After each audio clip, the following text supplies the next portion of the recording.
tak berbeda, walau kita tak sama. Radio Republik Indonesia, kita Indonesia sesungguhnya.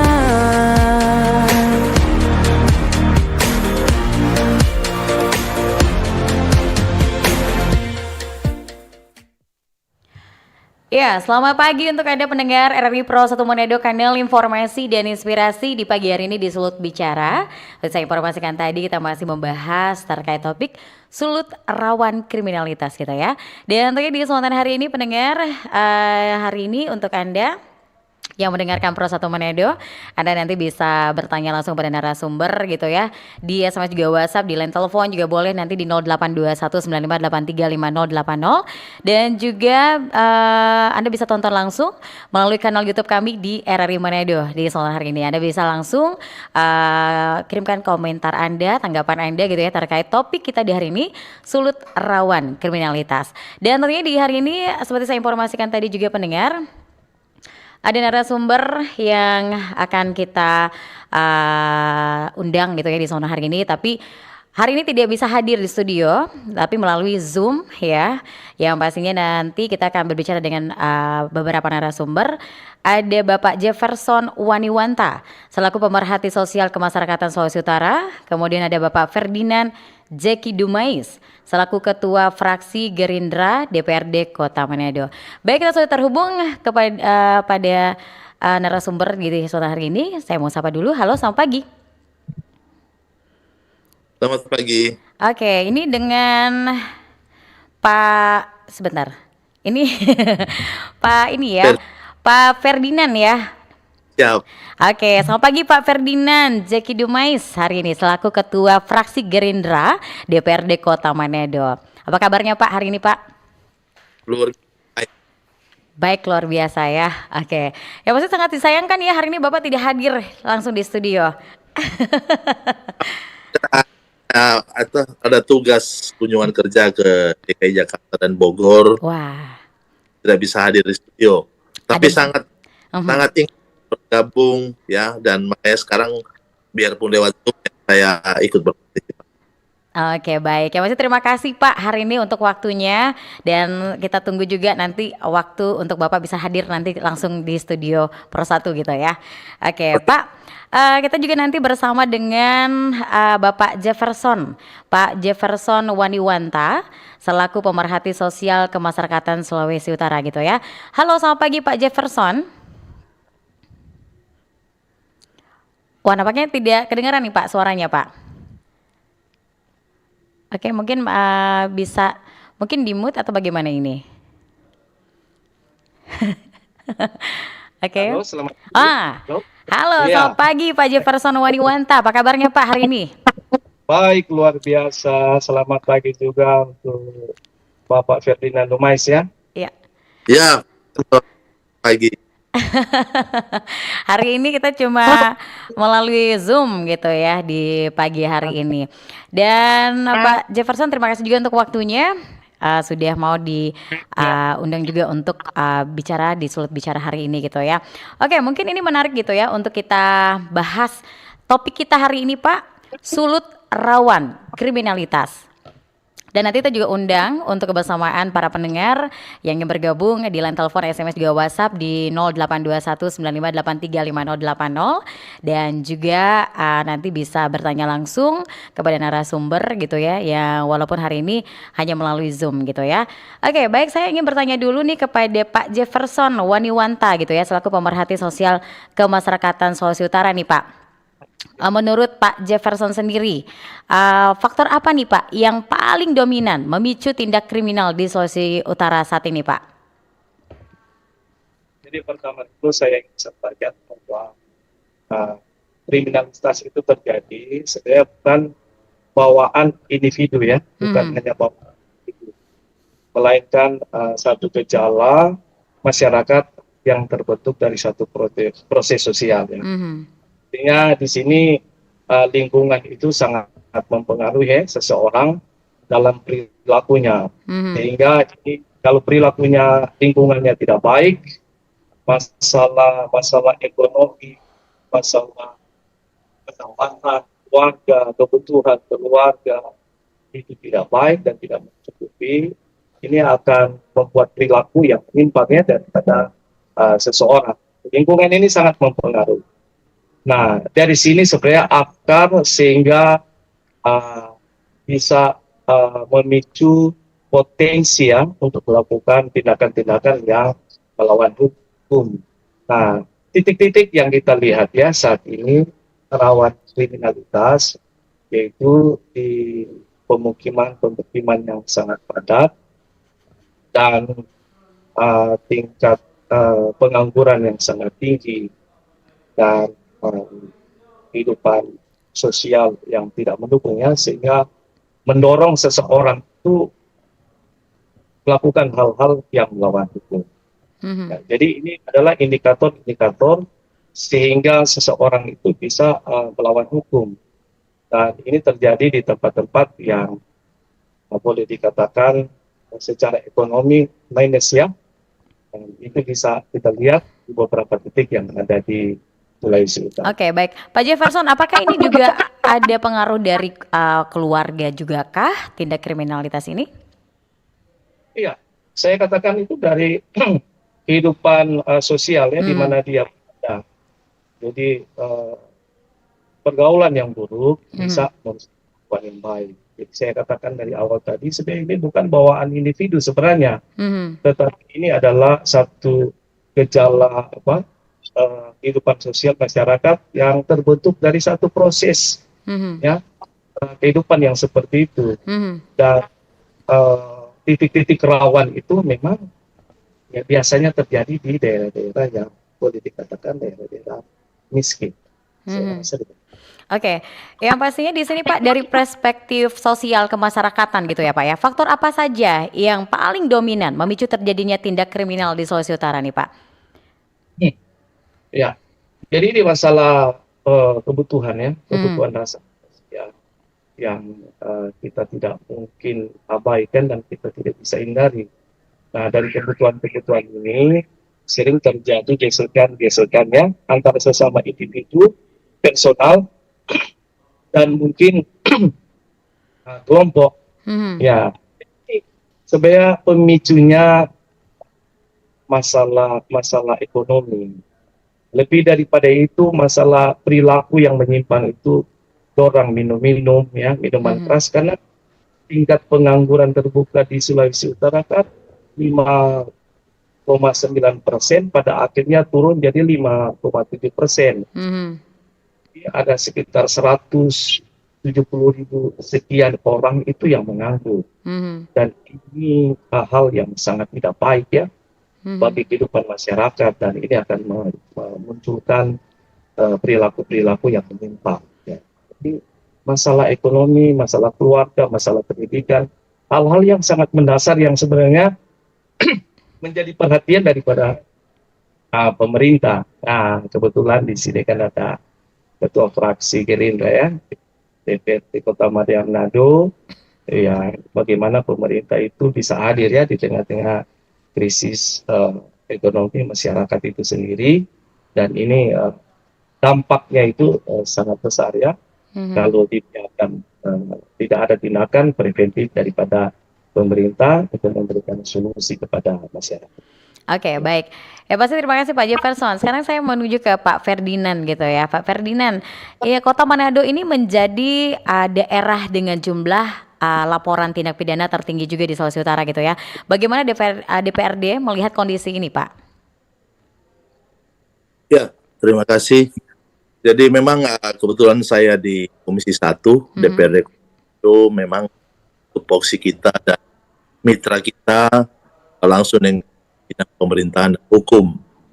Nah, memang pantauan kami dalam waktu beberapa terakhir ini ada banyak yang terjadi. Tentu tadi pemicu oleh Pak Jefferson, masalah-masalah sosial dan banyak hal. Tentunya hal ini kami sudah catat ada beberapa kejadian ya di Tikal, Kuman, di Karame juga terakhir terjadi tempat umum ya, di Mhm. mall.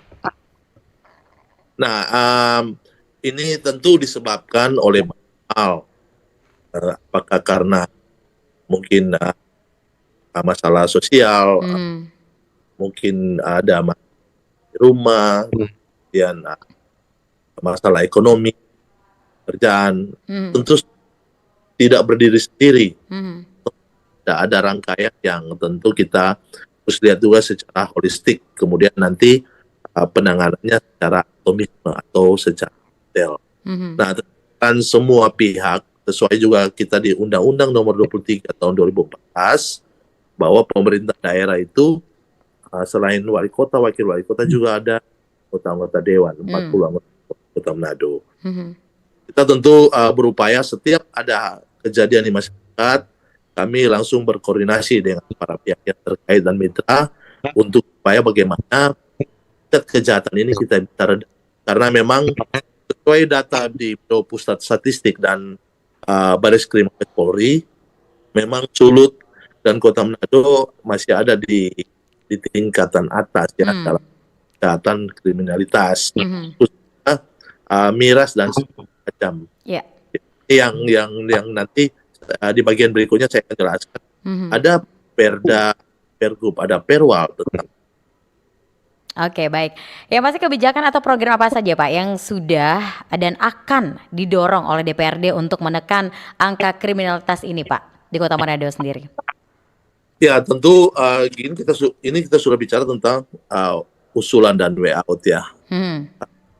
Sebenarnya menurut saya kita law enforcement lah.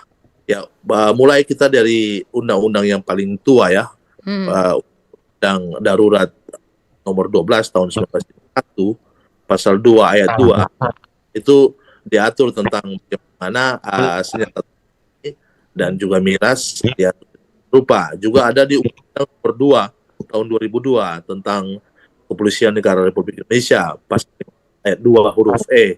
Nah ini saya kira mulai dari situ. Kemudian ada Undang-Undang Nomor 1 Tahun 2023 tentang KWP yang baru. Dan diatur semua. Kemudian Perpres tahun 2013 tentang miras dan juga ada 2014, 2018 dan 2019. Kemudian ada juga yang saya bilang tadi Perda Gubernur, kemudian peraturan daerah kota dan Perwal. Ya, itu yang kita minta supaya harus diterapkan secara ketat. Kemudian saya usulkan kita Siskamling kita jalankan lagi. Kita tahu di unsur pemerintahan itu kan ada paling di bawah Pala.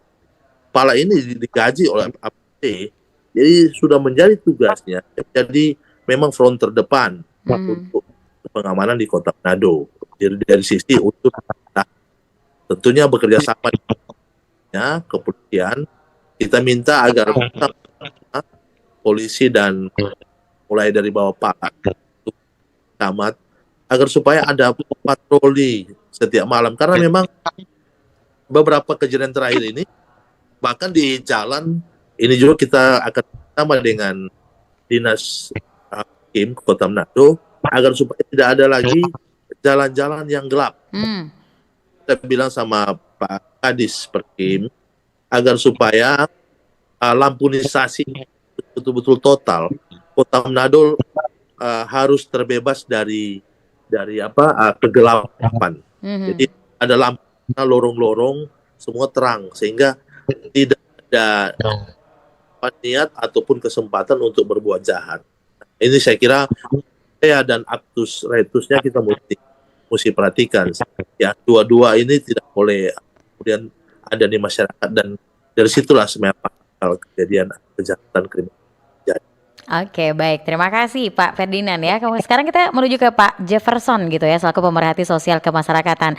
Oke Pak, ini banyak kasus kriminal yang melibatkan anak muda gitu ya Pak ya. Apa yang sebenarnya terjadi di lingkungan sosial masyarakat sekarang ini? Apakah penyalahgunaan minuman keras ini masih menjadi pemicu utamanya Pak sebagai tindak kejahatan?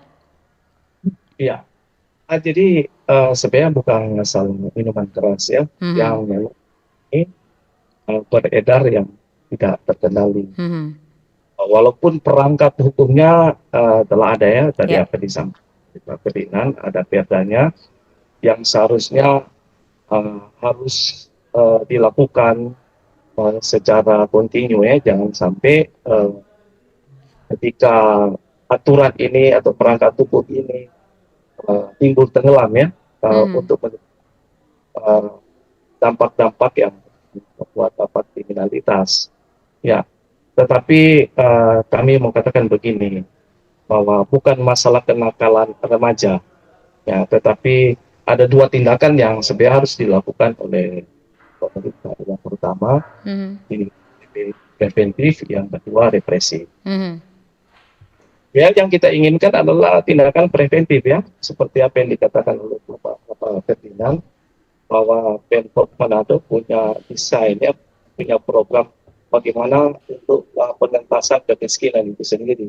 Jadi ini tindakan yang sangat itu ya, untuk meredam jangan sampai kriminalitas itu akan muncul kembali ya, dan itu akan berdampak kepada perekonomian dan psikologi masyarakat sendiri.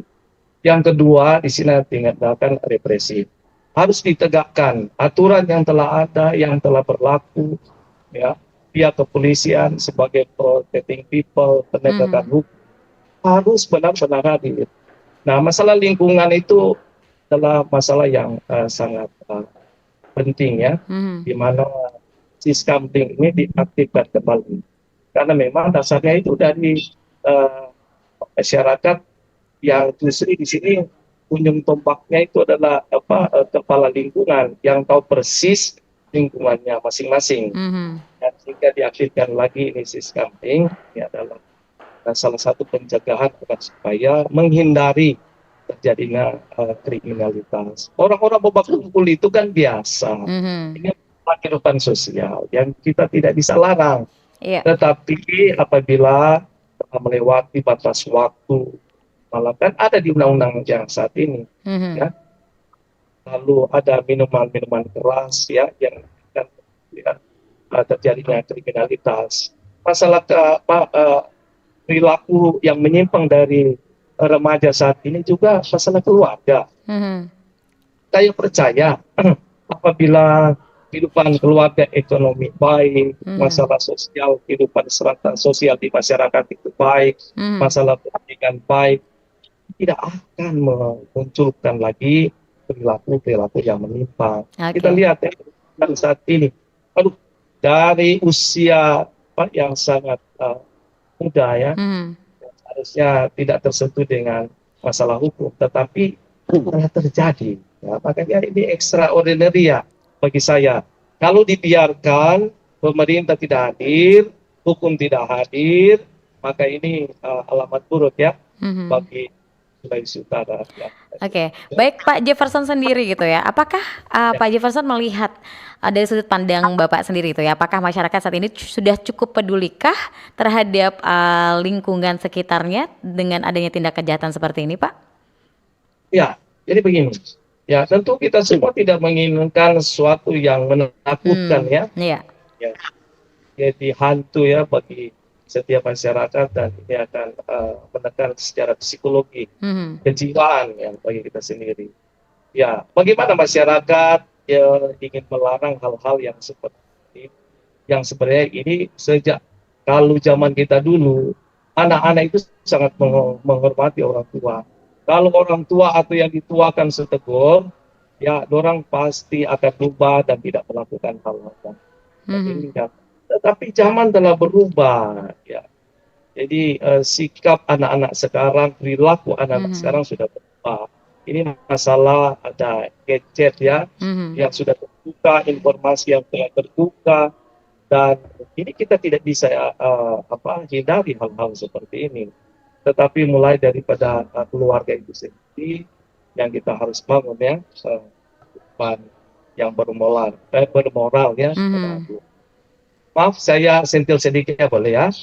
Ya, ada kurang lebih ya 20 hari saya berada di daerah di negara Turki, dan dalam perjalanan kami ya seperti di negara Turki, kami berjalan itu sangat aman.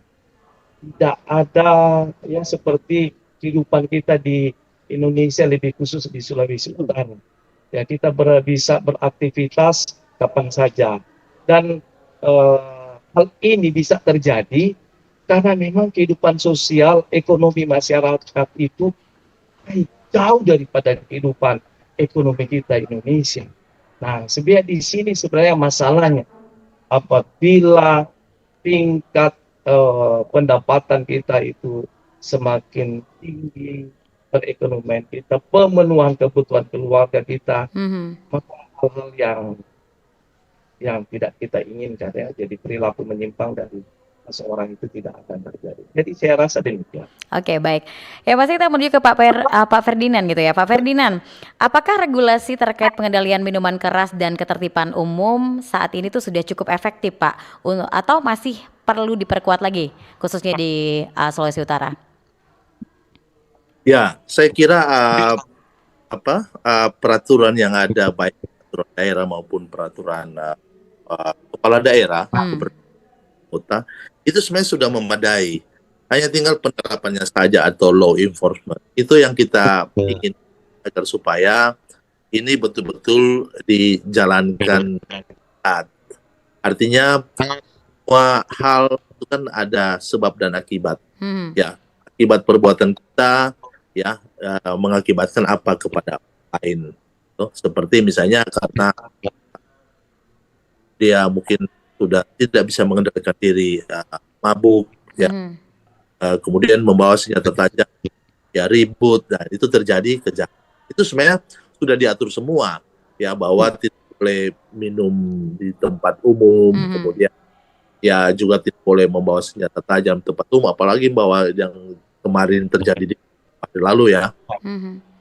Apapun alasannya itu sudah terjadi, tentunya kita kemudian ya harus melihat bahwa apa sih sebenarnya tindakan atau hukuman untuk pelanggaran atau kejahatan. Nah, ini yang saya juga minta semua pihak, khususnya di kota, ini saya bicara Manado dulu ya, bahwa di pemerintah kota dan juga di Kapolresta betul-betul harus menjalankan ini dengan baik. Penerapan itu ada dasar aturannya, itu ya sudah dasar bertindak atas dasar itulah positif, bahwa positivisme hukum itu dia harus menggaraskan kepastian.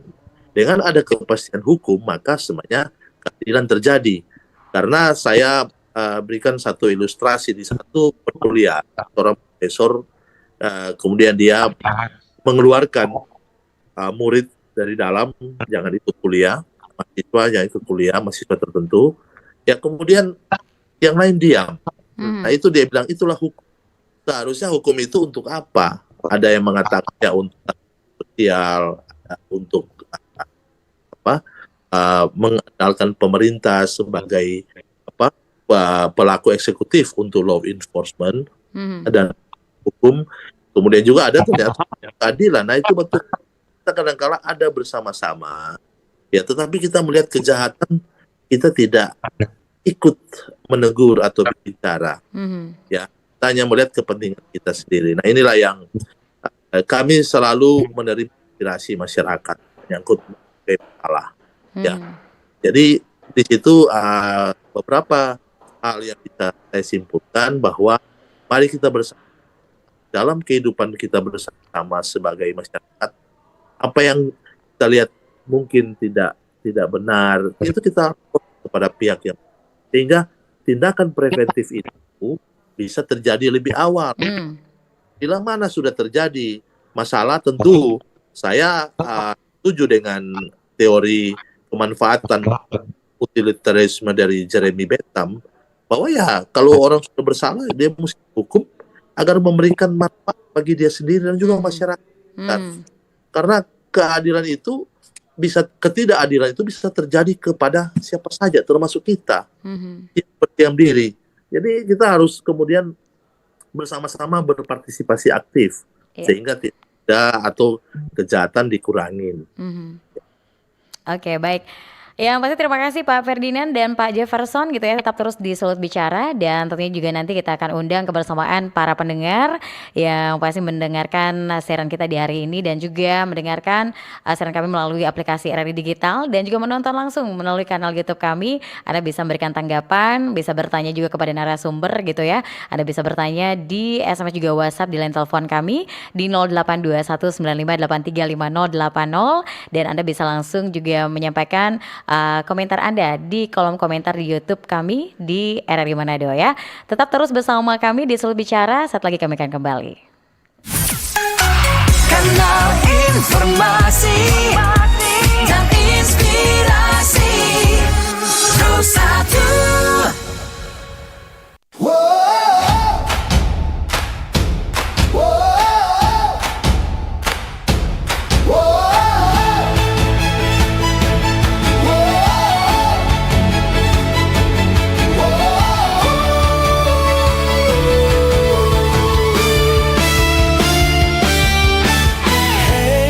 Bersiaplah, saat bahagia dinanti telah tiba. Seluruh penjuru dunia bersorak suara. Hey, bersiaplah, siapkan pasang telinga. Dengarkan komentator idola, imajinasimu menyala. Tak peduli jarak dan waktu, kita bernyanyi satu lagu untuk semangat yang menyala, untuk dunia yang bersuara.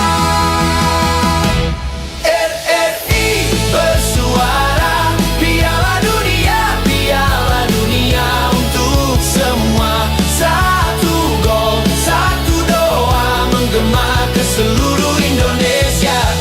RRI menyapa, satukan asa dari desa sampai kota, di udara kita bersama. Sepak bola dan cinta merdeka, merah putih di dada kita, walau berbeda tetap bersama. Sepak bola bahasa dunia, RRI suara Indonesia.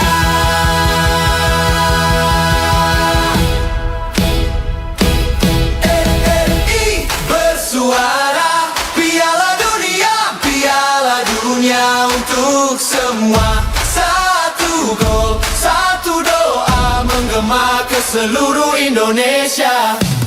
RRI bersuara, Piala Dunia untuk semua. Satu gol, satu doa menggema ke seluruh Indonesia.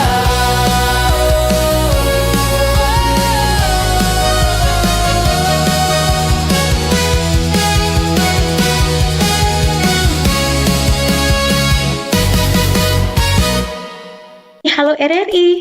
Halo RRI. Iya, halo RRI. Kami semua bisa sampaikan semua keluhan masalah atau informasi melalui SMS, WhatsApp, dan media sosial secara langsung di 0816 16 12 121 setiap hari Senin dan Jumat pukul 10 pagi sampai pukul 11 siang waktu Indonesia Tengah. Suarakan masalah Anda dan temukan solusinya bersama Halo RRI. Halo RRI. Kanal informasi dan inspirasi Terus satu. Ya, terima kasih pendengar, Anda tetap terus bersama kami RRI Pro 1 Manado, kanal informasi dan inspirasi, dan masih di Sulut Bicara. Hari ini masih bersama dengan narasumber kita Bapak Jefferson Waniwanta selaku pemerhati sosial kemasyarakatan Sulawesi Utara, dan juga Bapak Ferdinand Jeki Dumais selaku Ketua Fraksi Gerindra DPRD Kota Manado ya. Dan tentunya di sana hari ini sudah ada penelpon yang sudah bergabung ya di program Sulut Bicara. Halo, selamat pagi Sulut Bicara. Halo, selamat pagi. Selamat Bicara. pagi. Dengan Bapak siapa di mana ini? Saya dengan Cliff di Motoling, Minahasa Selatan. Oke, baik. Silakan Bapak Cliff, apa yang ingin Oke, ditanyakan? selamat pagi kedua narasumber ya. Mhm. Dari Pak Jefferson Waniwanta sebagai pengamat pemerintahan kebijakan publik dan anggota dewan ya, legislator ya. Mhm. Ini yang ditunggu-tunggu oleh masyarakat. walaupun secara fisik tidak hadir, tapi suara tetap hadir. Jangan seperti yang lalu-lalu, sudah diundang kok. Dari Dewan itu tidak hadir. Sekarang kan teknologi semakin canggih. Begini Pak, ini kedengaran nggak di sana? Ya, kedengaran. Kedengaran? Siap Pak. Sebenarnya ada satu yang harus dihadirkan, psikologi itu harus hadir. Tapi tidak apa-apa. Karena bapak-bapak itu sebagai mewakili saja. Saya mau bertanya langsung kepada legislator ya, anggota Dewan. Saya mau bertanya begini, Komisi 1 kan berarti membidangi tentang apa ya, keamanan atau apa, pokoknya begitu ya, lingkup tentang APH. Sejauh mana yang dilakukan oleh bapak-bapak ini di anggota Dewan di apakah itu bagaimana ya? Soalnya kan ini udah urgent kan, sudah di mana-mana itu banyak kriminalitas. Jadi tugas dan fungsi itu Dewan itu seperti apa? Karena belum menggereget gitu sih. Karena jangan-jangan, maaf ya Bapak Dewan ya, Pak Ferdinand Dumai, jangan nanti terkesan ini Dewan itu nanti ada predikat D4 lagi. Datang diam duduk dengar duit lah, datang diam duduk duit, ya kan? Jadi seharusnya Pak, ketika ini masalah sudah viral, cepat-cepat itu apa? Rapatkan barisan dengan stakeholder, apa yang harus dilakukan? Ini aspirasi masyarakat loh. Jangan dong bilang cuma top begitu. Akhirnya orang sebagai masyarakat ini jadi korban. Oke. Orang masyarakat mau kemana dah? Kamu bilang Pak pemerintah kadang-kala orang bilang iyo aturan terlalu banyak. Tapi implementasinya maaf ya, tidak terasa. Jangan terlalu bahas-bahas dengan aturan perda, pergub, perwap, permen karet nanti. Jadi tolong yang kami butuhkan itu Bapak-bapak sebagai Dewan desak dong, pemerintah, stakeholder. Jangan kan kami sebagai masyarakat itu jadi korban, nanti sudah bahaya lagi, baru lagi. Begini. Ini baik. untuk sisi apa ya, Dewan ya, mewakili rakyat. Yang duduk di kursi panas itu karena masyarakat. Dan Bapak sebagai siapa? Pak Waniwanta, saya apresiasi. Ini Bapak Waniwanta sudah top ini. Karena selalu mendesak para pemerintah. Namanya pengamat pemerhati gitu pemerintahan ya? Dan pemerhati. Iya. Karena saya ikuti intens, serius. Karena betul-betul harus ada mewakili rakyat karena penyeimbang. Oke, mungkin langsung ingin ditanyakan apa nih Klip langsung. Ya, jadi tolong sejauh mana yang sudah dilakukan oleh Dewan Sulut kan ini, Dewan Provinsi Sulawesi Utara. Sejauh mana ini tentang keadaan di Sulawesi Utara? Mungkin itu aja dulu, nanti dibahas, dijawab. Terima kasih. Oke, terima kasih Klip di Motoling. Selamat pagi Klip di Motoling. Oke, mungkin Pak Ferdinand bisa langsung jawab gitu ya pertanyaan tadi yang sudah disampaikan oleh Klip. Sejauh mana nih Pak yang sudah dilakukan oleh anggota Dewan sendiri?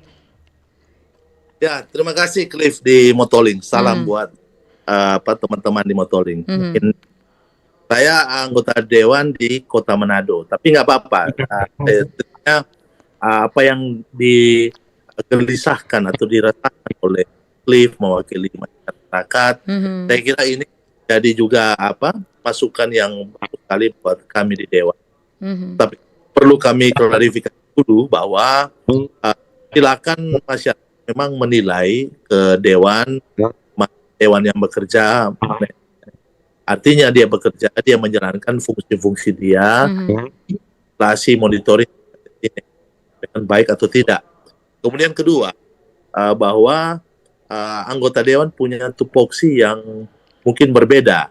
Kayak Undang-Undang Nomor 23 tentang pemerintahan daerah, bahwa tupoksi Dewan sudah disebutkan tadi, monitoring, legislasi, dan budgeting.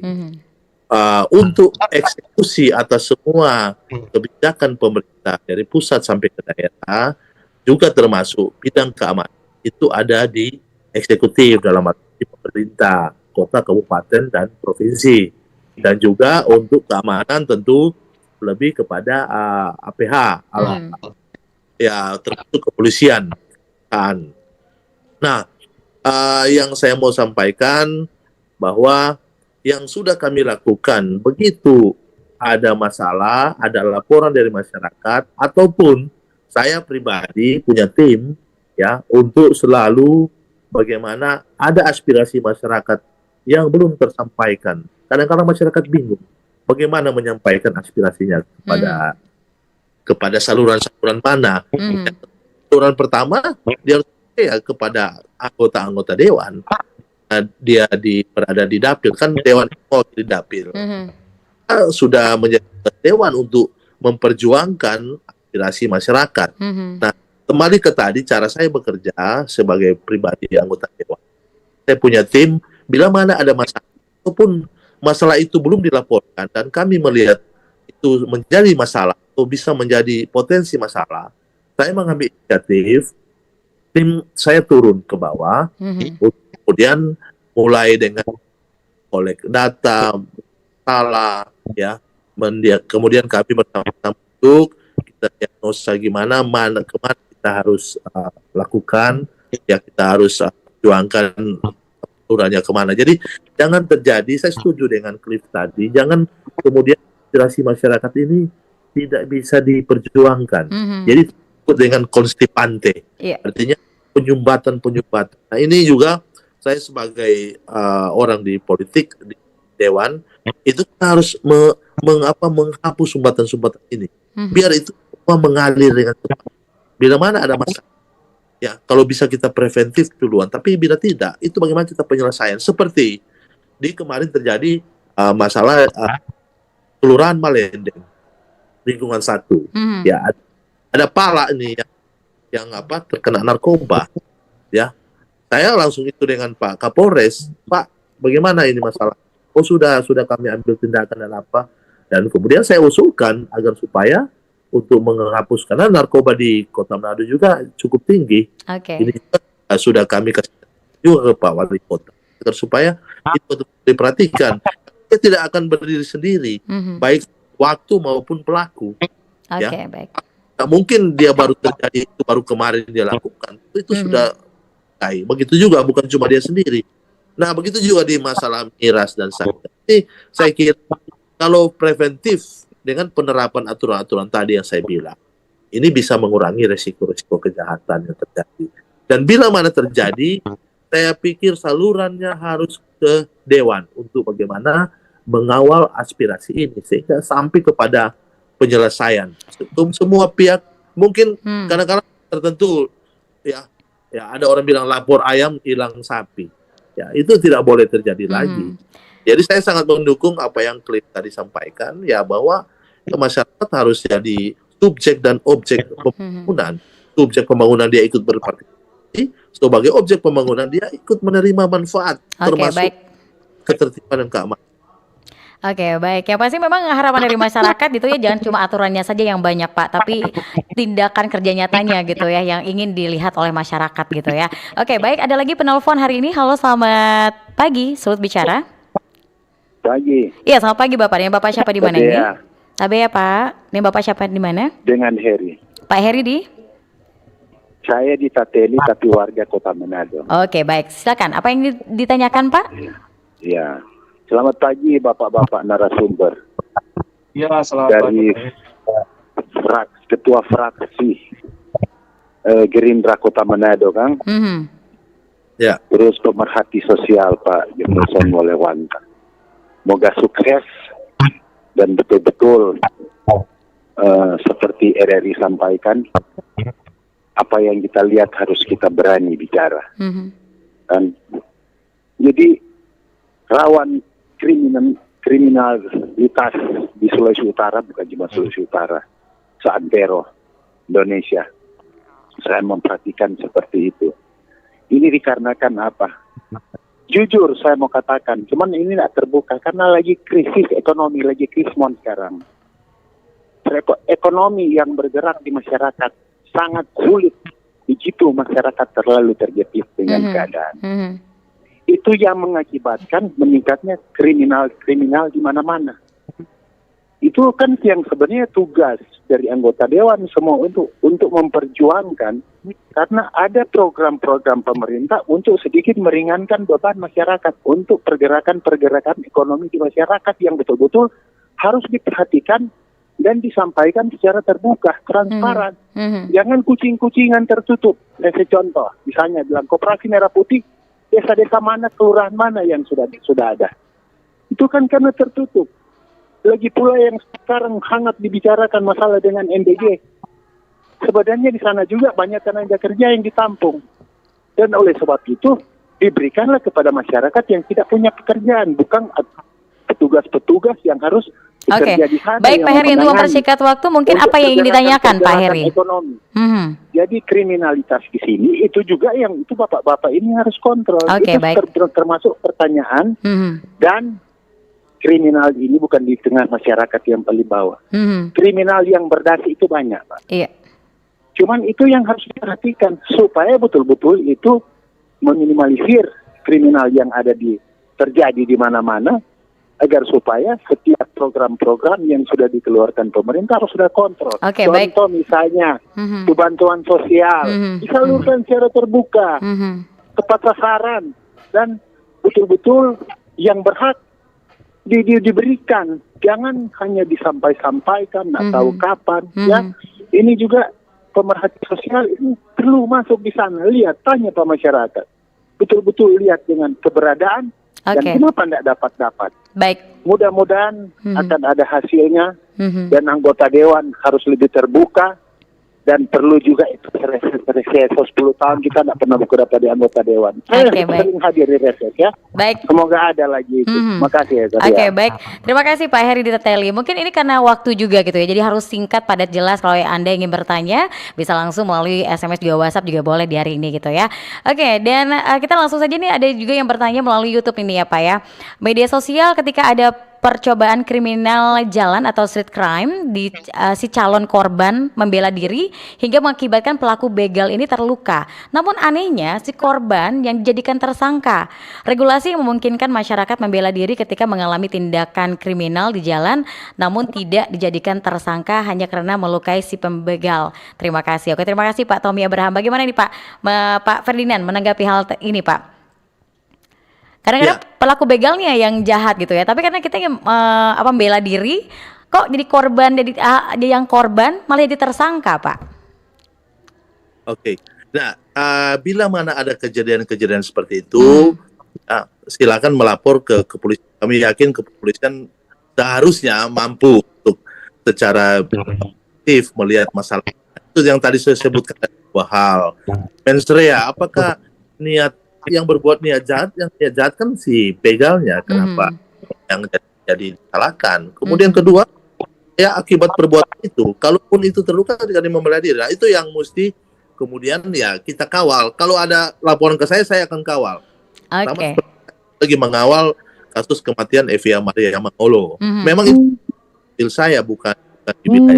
Tapi panggilan kemanusiaan ya, juga seperti Pak Jefferson melihat masalah sosial ini, saya kira kita terpanggil. Itu yang saya bilang tadi, bahwa bila mana kita hanya berdiam, nanti ketidakadilan itu akan datang kepada kita. Nah, maka dari sekarang kita juga harus menghindari atau kemudian kita mencegah terjadinya kejahatan di sekitar kita.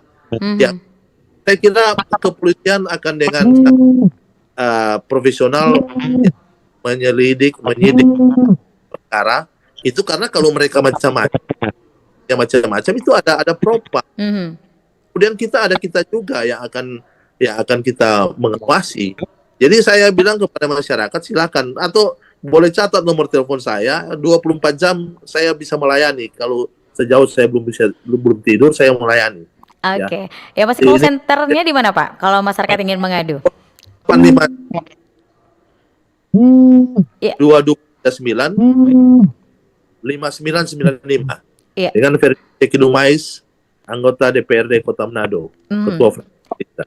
Baik. Nah, tadi saya tambahkan juga Mbak, yang mengenai tadi bansos. Nah, kemudian juga di salah satu kelurahan dan kecamatan di Kota Manado, saya tidak sebutkan, tidak perlu sebutkan siapa, itu terjadi. Jadi bahwa Pala ini memilah-milih memberikan bantuan sosial kepada masyarakat. Ini yang saya juga lagi turun untuk menyelidiki.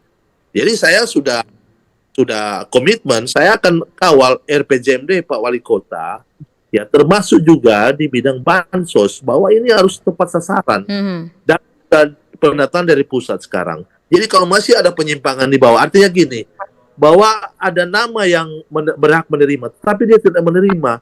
Bahkan ada tanda tangannya di situ. Itu yang saya akan selidiki.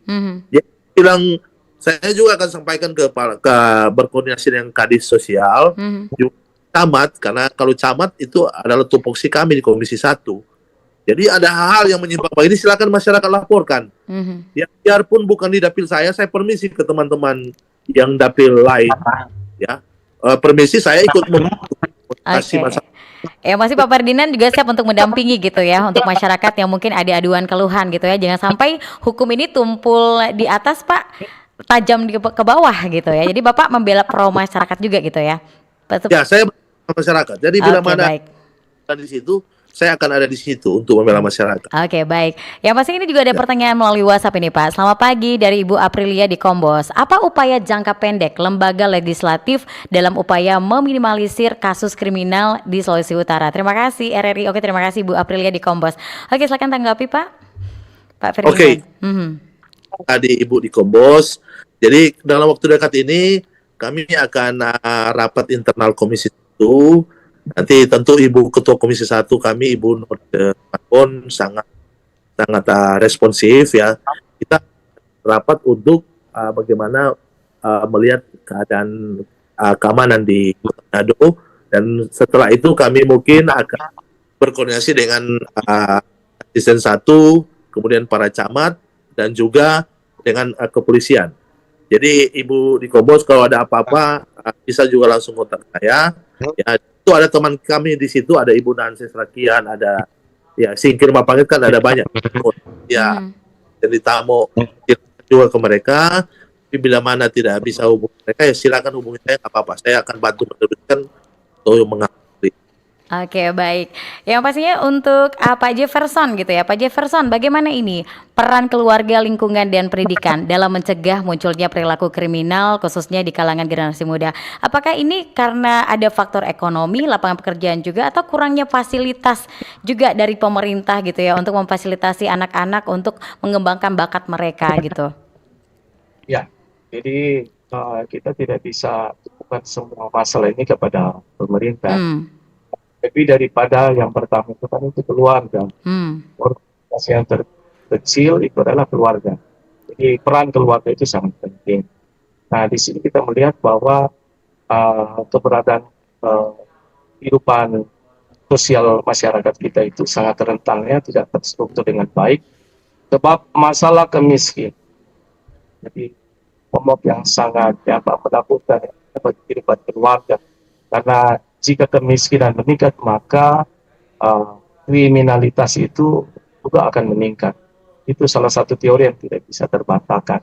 Sekali lagi, jika kemiskinan meningkat, maka potensi kriminalitas itu pasti akan meningkat. Nah, di sini edukasi bukan hanya saja dari lingkungan kehidupan keluarga, tetapi di masyarakat. Saya percaya kan orang beragama. Jadi tokoh-tokoh masyarakat juga ini berperan sangat penting ya untuk dan edukasi ya, bimbingan rohani kepada setiap individu atau masyarakat itu sendiri. Ini sangat penting. Jadi ini adalah satu struktur yang tidak bisa kita pisahkan ya, karena ini berkaitan juga dengan perilaku kehidupan masyarakat itu. Apabila norma-norma ini diabaikan, maka akan terjadi ya, perilaku-perilaku masyarakat yang menyimpang, yang tidak inginkan bersama. Nah, saya sangat tertarik ya, boleh saya sentuh tadi untuk Bapak Cliff dan Bapak Akhir ya. Sebenarnya mereka menginginkan suara daripada dewan itu, yang sampai saat ini masyarakat itu belum atau sangat minim ya untuk mendapatkan informasi bahwa apakah dewan itu bersuara. Tetapi kita percayakan kepada anggota dewan seperti Pak Ferdinand ya katakan tadi bahwa RDP itu sangat penting ya.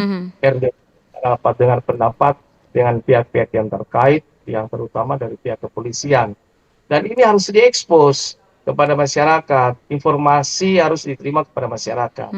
Sehingga kerja dewan itu mereka bisa mengetahui, oh dewan ternyata bersuara. Mhm. Tetapi selama ini kan masyarakat minim mendapatkan informasi Iya. ketika terjadi kriminalitas yang semakin mengkhawatirkan masyarakat itu sendiri, maka kami tidak mendapatkan informasi bahwa dewan ini langsung mengambil tindakan, ya, Mhm. masuk tupoksi mereka yaitu pengawasan, dengar pendapat dengan pihak-pihak yang terkait. Oke. Baik. Itu baru hadir Mhm.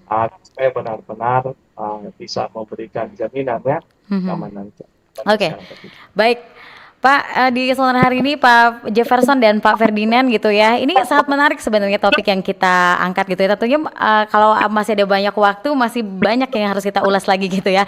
Tapi karena ini waktunya sangat singkat, mungkin singkat saja dari Pak Jefferson gitu ya. Mungkin apa nih harapan Bapak terhadap kondisi keamanan dan ketertiban masyarakat Sulawesi Utara saat ini dalam beberapa tahun ke depan juga bagaimana gitu ya. Dan bagaimana membangun kesadaran masyarakat juga Pak agar menjadi bagian dari solusi dalam menjaga keamanan lingkungan. Silakan Pak, singkat padat jelas. Jadi kami sangat berharap ya hukum itu harus hadir ya sebagai instrumen formal ya untuk mengontrol tingkah laku masyarakat agar stabilitas kehidupan keamanan masyarakat itu bisa terjaga dan terpelihara. Sekali lagi hukum itu harus hadir. Siapakah hukum itu? Hukum itu adalah pemerintah. Jadi pemerintah eksekutif harus mengeksekusi setiap peraturan-peraturan yang ada secara normatif tentunya yang sesuai dengan SOP agar supaya masyarakat itu bisa mendapatkan kepastian hukum dalam mereka beraktivitas dalam hidup mereka. Kedua, ya pemerintah juga harus hadir melihat kebutuhan-kebutuhan dasar masyarakat itu sendiri. Misalkan saat ini dalam krisis ekonomi seperti apa yang diharapkan oleh masyarakat tadi Bapak Eri, agar supaya tingkat pendapatan masyarakat itu semakin meningkat menuju kepada kesejahteraan. Hal ini sangat baik ya bagi kehidupan masyarakat, kehidupan sosial masyarakat itu sendiri sehingga tidak akan memicu tindakan-tindakan kriminal yang ada. Tetapi balik semuanya itu semua komponen masyarakat harus bersatu, bukan hanya saja kita timpakan kepada anggota dewan eksekutif dan legislatif, tetapi semua komponen masyarakat harus benar-benar turut juga memberikan sumbangsi dalam kehidupan masyarakat agar supaya benar-benar semua bisa kita. Baik. Saya rasa Oke, baik. Jadi peran keluarga, sekolah, pemerintah harus berkolaborasi juga gitu ya dengan tokoh agama pun gitu ya Pak ya. Oke, baik. Bagaimana dengan Pak Ferdinand Jeki Dumais? Bapak silakan singkat padat jelas Pak apa yang ingin Bapak sampaikan kepada masyarakat terkait topik kita di Sontan hari ini. Ya, saya kira menutup sebagai epilog pembahasan ini bahwa mulai dari hulu, dari awal kita harus mencegah kejahatan dari keluarga, kemudian latar belakang ekonomi, yang sangat mempengaruhi pola pikir, bertindak merasa tiap warga itu harus kemudian diatur sedemikian rupa dari keluarga membina anggota keluarganya agar jangan keluar melakukan kumpul-kumpul mabuk dan membawa senjata tajam juga harap juga dicegah ya. Penerapan aturan-aturan baik Pergub, Perwal, Perda itu harus betul-betul law enforcement. Kemudian bila mana terjadi kejahatan, penanganannya juga harus betul-betul bukan cuma prosesnya, tapi pada saatnya kalau memang bersalah dinyatakan bersalah dan kemudian dalam teori kemanfaatan tadi itu kemudian bagaimana ada efek jerah bagi pelaku. Baik. Dan kemudian terakhir Siskam yang sudah saya sampaikan tadi itu saya usulkan kepada pemerintah Kota Manado, Pak Wali Kota dan jajarannya, yang camat, lurah, kepala, untuk mengerjakan Siskam bekerja sama dengan kepolisian sehingga kita bisa mencegah kejahatan terjadi, maka crime rate di Sulawesi Utara dan khususnya di Kota Manado bisa tekan serendah mungkin. Oke. Baik, terima kasih Pak Ferdinand Jeki Dumai selaku Ketua Fraksi Gerindra DPRD Kota Manado dan juga Bapak Jefferson Waniwanta selaku pemerhati sosial kemasyarakatan Sulawesi Utara gitu ya, yang sudah hadir hari ini di Sulut Bicara, dan tentunya siapa tahu nanti ya Pak ya bisa hadir langsung di Studio Poro 1, dan tentunya selamat melaksanakan tugas kembali, sukses terus Pak, yang tentunya salam untuk keluarga tercinta juga. Baik, terima kasih untuk Anda pendengar yang sudah bergabung di Sulut Bicara, yang sudah bertanya juga melalui SMS jualan telepon dan juga melalui kanal YouTube kami di RRI Manado. Terima kasih. Saya Yelin Salviani, mewakili kerabat kerja yang bertugas, mengucapkan terima kasih kebersamaan Anda. Selamat pagi dan sampai jumpa. Bersatulah Indonesia, jangan pernah terpecah belah. Walau kita berbeda, walau kita tak sama, Radio Republik Indonesia, kita Indonesia.